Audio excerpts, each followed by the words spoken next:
ओम शांति। 9 सितंबर 2024 की मधुर महावाक्य। मीठे बच्चे, योग बल से बुरे संस्कारों को परिवर्तन कर स्वयं में अच्छे संस्कार डालो। ज्ञान और पवित्रता के संस्कार अच्छे संस्कार हैं। प्रश्न, तुम बच्चों का बर्थ राइट कौन सा है? तुम्हें अभी कौन सी फीलिंग आती है? उत्तर, तुम्हारा बर्थ राइट है मुक्ति और जीवन मुक्ति। तुम्हें अब फीलिंग आती है कि हमें बाप के साथ वापस घर जाना है। तुम जानते हो बाप आए ही भक्ति का फल मुक्ति और जीवन मुक्ति देने। अभी सबको शांति धाम जाना है, सबको अपने घर का दीदार करना है। ओम शांति। मनुष्य बाप को सच्चा पातशाह भी कहते हैं। अंग्रेजी में पातशाह नहीं कहते, उसमें सिर्फ सच्चा फादर कहते हैं। गॉड फादर इज ट्रूथ कहते हैं।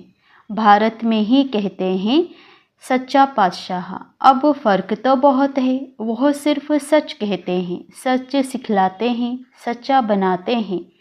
यहाँ कहते हैं सच्चा पातशाह, सच्चा भी बनाते हैं और सचखंड का बादशाह भी बनाते हैं। यह तो बरोबर है। मुक्ति भी देते, जीवन मुक्ति भी देते हैं, जिसको भक्ति का फल कहते हैं। लिबरेशन और फ्रीशन। भक्ति का फल देते हैं और लिबरेट करते हैं। बच्चे जानते हैं हमको दोनों देते हैं। लिबरेट तो सबको करते हैं, फल तुमको देते हैं। लिबरेशन और फ्रूशन, यह भी भाषा बनाई हुई है ना। भाषाएं तो बहुत हैं। शिव बाबा के भी नाम बहुत रख देते हैं। कोई को कहो उनका नाम शिव बाबा है तो कह देते हम तो उनको मालिक ही कहते हैं। मालिक तो ठीक है, परंतु उसका भी नाम चाहिए ना। नाम रूप से न्यारी कोई चीज़ होती नहीं। मालिक भी कोई चीज़ का बनता है ना। नाम रूप तो ज़रूर है। अभी तुम बच्चे जानते हो बाप बरोबर लिबरेट भी करते हैं। फिर शांति धाम में सबको ज़रूर जाना है। अपने घर का दीदार सबको करना है। घर से आए हैं तो पहले उनका दीदार करेंगे। उसको कहते हैं गति सदगति। अक्षर कहते हैं परंतु अर्थ रहित। तुम बच्चों को तो फीलिंग रहती है हम अपने घर भी भेजें जाएंगे और फल भी मिलेगा। नंबरवार तुमको मिलता है तो और धर्म वालों को भी फिर समय अनुसार मिलता है। बाप ने समझाया था यह पर्चा है बहुत अच्छा। तुम स्वर्गवासी हो या नरकवासी हो, तुम बच्चे ही जानते हो। यह मुक्ति जीवन मुक्ति दोनों गॉड फादरली बर्थ राइट है। तुम लिख भी सकते हो। बाप से तुम बच्चों को यह बर्थ राइट मिलता है। बाप का बनने से दोनों चीज़ें प्राप्त होती है। वह है रावण का बर्थ राइट, यह है परम पिता परमात्मा का बर्थ राइट। यह है भगवान का बर्थ राइट, वह है शैतान का बर्थ राइट। ऐसे लिखना चाहिए जो कुछ समझ सके। अब तुम बच्चों को हेवन स्थापन करना है। कितना काम करना है। अभी तो जैसे बेबीज़ हैं, जैसे मनुष्य कलयुग के लिए कहते हैं कि अभी बेबी व बच्चा है।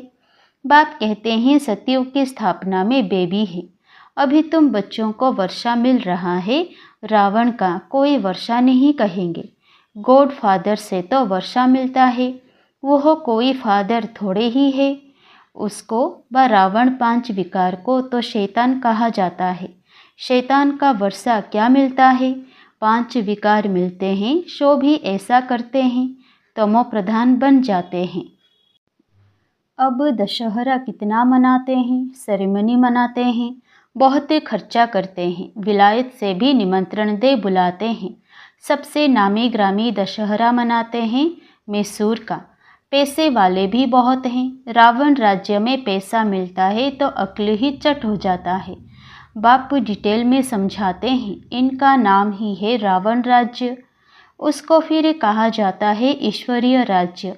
राम राज्य कहना भी रोंग हो जाता है। गांधी जी राम राज्य चाहते थे। मनुष्य समझते हैं गांधी जी भी अवतार थे। उनको कितने पैसे देते थे। उनको भारत का बापूजी कहते थे। अब यह तो सारे विश्व का बापू है। अभी तुम यहाँ बैठे हो, जानते हो कितनी जीव आत्माएं होंगी। जीव शरीर तो विनाशी है, बाकी आत्मा है अविनाशी। आत्माएं तो ढेर हैं, जैसे ऊपर में सितारे रहते हैं ना। सितारे जास्ती हैं या आत्माएं जास्ती हैं? क्योंकि तुम हो धरती के सितारे और वो हो आसमान के सितारे। तुमको देवता कहा जाता है, वह फिर उनको भी देवता कह देते हैं। तुमको लक्की सितारा कहा जाता है ना। अच्छा, इस पर फिर आपस में डिस्कस करना। बाबा अभी इस बात को नहीं छेड़ते हैं। यह तो समझाया है कि सभी आत्माओं का एक बाप है। इनकी बुद्धि में तो सब है, जो भी मनुष्य मात्र है सबका वो बाप है। यह तो सब जानते हैं कि सारी सृष्टि समुद्र पर खड़ी है। यह भी कोई सबको नहीं मालूम है। बाप ने समझाया था यह रावण राज्य सारे सृष्टि पर है। ऐसे नहीं, रावण राज्य कोई सागर के पार है। सागर तो ऑलराउंड है ही। कहते हैं ना, नीचे बेल है, उसके सींगों पर सृष्टि खड़ी है। फिर जब थक जाता है तो सींग बदली करता है। अभी पुरानी दुनिया खलास हो, नई दुनिया की स्थापना होती है। शास्त्रों में तो अनेक प्रकार की बातें दंत कथाओं में लिख दी है। यह तो बच्चे समझते हैं। यहाँ सब आत्माएं शरीर के साथ है। इनको कहते हैं जीव आत्माएं। वह जो आत्माओं का घर है वहाँ तो शरीर नहीं है। उनको कहा जाता है निराकारी।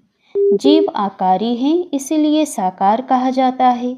निराकार को शरीर नहीं होता है। यह है साकारी सृष्टि। वह है निराकारी आत्माओं की दुनिया। इसको सृष्टि कहेंगे। उसको कहा जाता है इनकॉर्पोरियल वर्ल्ड।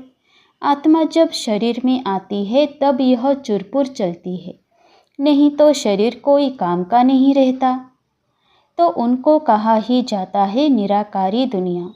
जितनी भी आत्माएं हैं वह सब पिछाड़ी में आनी चाहिए। इसलिए इसको पुरुषोत्तम संगम युग कहा जाता है। सब आत्माएं जब यहाँ आ जाती हैं तो वहाँ फिर एक भी नहीं रहती है। वहाँ जब एकदम खाली हो जाता है तब फिर सब वापस जाते हैं। तुम यह संस्कार ले जाते हो नंबरवार पुरुषार्थ अनुसार। कोई नॉलेज के संस्कार ले जाते हैं, कोई प्योरिटी के संस्कार ले जाते हैं। आना तो फिर भी यहाँ ही है, परंतु पहले तो घर में जाना है। वहाँ है अच्छे संस्कार, यहाँ है बुरे संस्कार। अच्छे संस्कार बदलकर बुरे संस्कार हो जाते हैं। फिर बुरे संस्कार योग बल से अच्छे होते हैं। अच्छे संस्कार वहाँ ले जाएंगे। बाप में भी पढ़ाने के संस्कार है ना, जो आकर समझाते हैं। रचयिता और रचना के आदि मध्य अंत का राज समझाते हैं। बीज की भी समझानी देते हैं तो सारे झाड़ की भी समझानी देते हैं। बीज की समझानी है ज्ञान और झाड़ की समझानी हो जाती है भक्ति। भक्ति में बहुत डिटेल होती है ना। बीज को याद करना तो सहज है, वहाँ ही चले जाना है। तमो प्रधान से सतो प्रधान बनने में थोड़ा ही समय लगता है। फिर सतो प्रधान से तमो प्रधान बनने में 5000 वर्ष लगते हैं। यह चक्र बड़ा एक्यूरेट बना हुआ है, जो रिपीट होता रहता है। और कोई यह बात बता ना सके, तुम बता सकते हो। आधा आधा किया जाता है, आधा स्वर्ग आधा नर्क। फिर उनको डिटेल में बताते हैं। स्वर्ग में जन्म कम, आयु बड़ी होती है। नर्क में जन्म जास्ती, आयु छोटी होती है। वहाँ है योगी, यहाँ है भोगी, इसलिए यहाँ बहुत जन्म होते हैं। इन बातों को दूसरा कोई नहीं जानता। मनुष्यों को कुछ भी मालूम नहीं है। कब देवताएं थे, कब कैसे बने, कितने समझदार बने, यह भी तुम जानते हो। बाप इस समय बच्चों को पढ़ाकर 21 जन्मों के लिए वर्षा देते हैं। फिर यह तुम्हारे संस्कार रहते नहीं। जैसे राजाई के संस्कार होते हैं तो ज्ञान की पढ़ाई के संस्कार पूरे हो जाते हैं। यह संस्कार पूरे हुए तो नंबरवार पुरुषार्थ अनुसार रुद्रमाला में पिरो जाएंगे। फिर नंबरवार आएंगे पाठ बजाने। जिसने पूरे 84 जन्म लिए हैं वह पहले आते हैं। उनका नाम भी बतलाते हैं। श्री कृष्ण तो है फर्स्ट प्रिंस ऑफ हेवन। तुम जानते हो सिर्फ एक थोड़े ही होगा, सारा राजधानी होगी ना। राजा के साथ तो फिर प्रजा भी चाहिए। हो सकता है एक से दूसरे पैदा हो जाएं। अगर कहें 8 इकट्ठे आते हैं, परंतु श्री कृष्ण तो नंबर 1 में आएगा ना। 8 इकट्ठे आते हैं तो फिर श्री कृष्ण का इतना गायन क्यों? यह सब बातें आगे चलकर समझाएंगे। कहते हैं ना, आज तुमको बहुत गुहे बात सुनाता हूँ। कुछ तो रहा हुआ है ना। यह युक्ति अच्छी है। जिस बात में देखो नहीं समझते हैं तो बोलो हमारी बड़ी बहन उत्तर दे सकती है, या तो कहना चाहिए अभी बाप ने बताया नहीं। दिन प्रतिदिन गुह्य सुनाते हैं। इस कहने में लज्जा की बात नहीं। गुह्य पॉइंट्स जब सुनाते हैं तो तुमको सुनकर बहुत खुशी होती है। पिछाड़ी में फिर कह देते हैं मनमना भव, मध्याजी भव। अक्षर भी शास्त्र बनाने वालों ने लिखा है। मूंझने की तो ज़रूरत नहीं है। बच्चा बाप का बना और बेहद का सुख मिला। इसमें मनसा वाचा कर्मणा पवित्रता की ज़रूरत है। लक्ष्मी नारायण को बाप का वर्षा मिला है ना। यह पहले नंबर में है, जिसकी ही पूजा होती है। अपने को भी देखो, हमारे में ऐसे गुण हैं, अभी तो बेगुण है ना। अपने अवगुणों का भी किसी को पता नहीं है। अभी तुम बाप के बने हो तो ज़रूर चेंज होना पड़े। बाप ने बुद्धि का ताला खोला है। ब्रह्मा और विष्णु का भी राज समझाया है। यह है पतित, वह है पावन। एडप्शन इस पुरुषोत्तम संगम युग पर ही होती है। प्रजापिता ब्रह्मा जब है तभी एडप्शन होती है। सतयुग में होती नहीं। यहाँ भी किसी को बच्चा नहीं होता है तो फिर एडेप्ट करते हैं। प्रजापिता को भी ज़रूर ब्राह्मण बच्चे चाहिए। यह है मुख वंशावली, वह होते हैं कुख वंशावली। ब्रह्मा तो नामी ग्रामी है। इनका सरनेम ही बेहद का है। सब समझते हैं प्रजापिता ब्रह्मा आदि देव है। उसको अंग्रेजी में कहेंगे ग्रेट ग्रेट ग्रैंडफादर। यह है बेहद का सरनेम। वह सब होते हैं हद के सरनेम। इसलिए बाप समझाते हैं, यह जरूर सबको मालूम होना चाहिए कि भारत बड़े ते बड़ा तीर्थ है, जहाँ बेहद का बाप आते हैं। ऐसे नहीं सारे भारत में विराजमान हुआ। शास्त्रों में मगध देश लिखा है, परंतु नॉलेज कहाँ सिखाई। आबू में कैसे आए। दिलवाड़ा मंदिर भी यहाँ पूरा यादगार है। जिन्होंने भी बनाया उन्होंने बुद्धि में आया और बैठकर बनाया।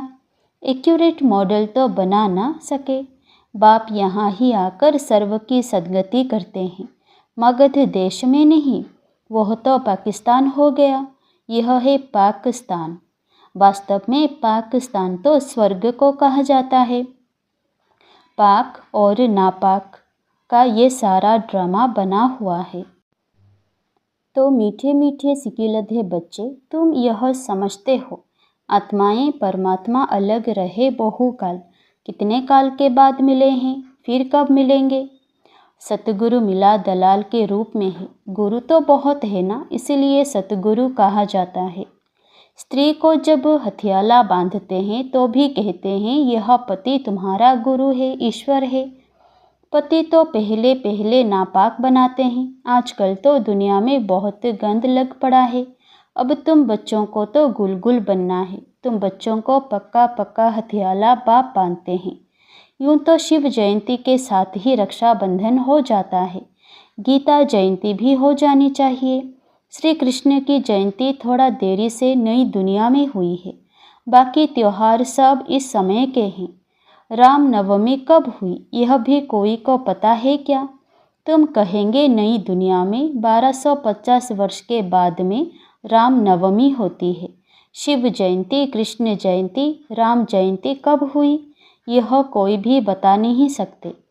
तुम बच्चे भी अभी बाप द्वारा जान गए हो, एक्यूरेट बता सकते हो। गोया सारे दुनिया की जीवन कहानी तुम बता सकते हो।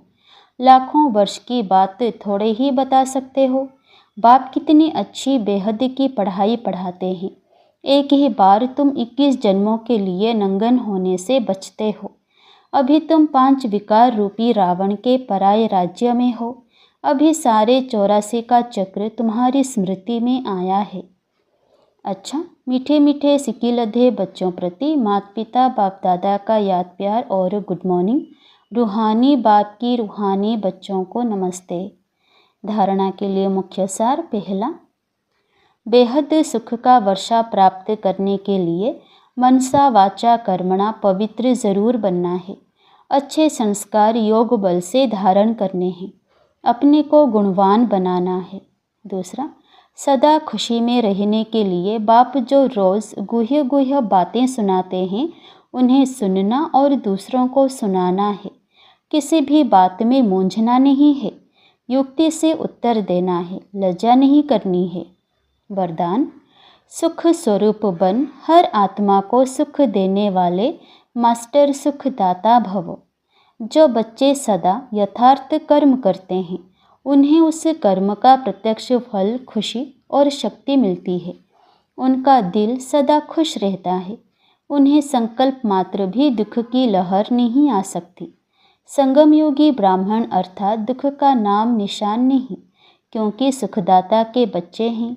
ऐसे सुखदाता के बच्चे स्वयं भी मास्टर सुखदाता होंगे। वे हर आत्मा को सदा सुख देंगे, कभी ना दुख देंगे ना दुख लेंगे।